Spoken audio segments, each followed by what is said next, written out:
चिराग पासवान जो कि लोक जनमुख्य पार्टी के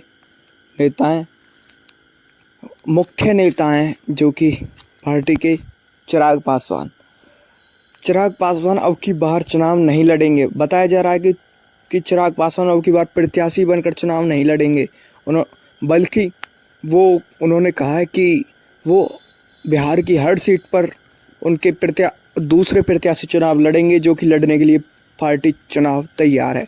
और कह रहे हैं कि मैं अब की बार चुनाव लड़ूंगा और ज़रूर लड़ूंगा, मगर प्रत्याशी बनकर नहीं। हमारी पार्टी हर जगह चुनाव लड़ेगी और 243 सीटों पर, बिहार में 243 सीटें हैं, उनमें से 243 की 243 सीटों पर चिराग पासवान चुनाव लड़ेगा। और कह रहा है कि जो गठबंधन की पार्टियां हैं उनमें से चिराग पासवान अकेला चुनाव लड़ेगा और अकेला 243 सीटों पर जीतेगा।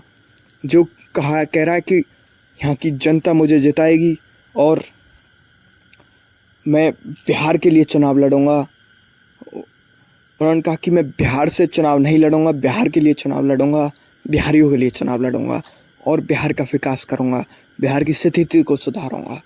ये चिराग पासवान ने कहा और कहा कि मैं बिहार को नंबर 1 बनाऊंगा, फर्स्ट पे लेके जाऊंगा।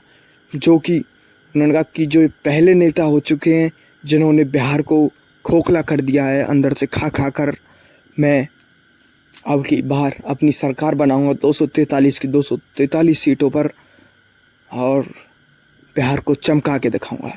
ये चिराग पासवान का कहना है।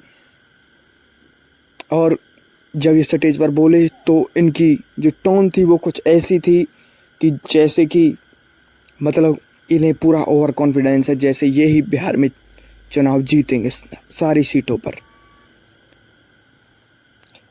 देखते हैं चुनाव कौन जीतता है। चिराग पासवान को लेकर हम आपको और जानकारी देते रहेंगे। मिलते हैं एक और नई वीडियो में एक और नई जानकारी के साथ, आपके साथ NN न्यूज़।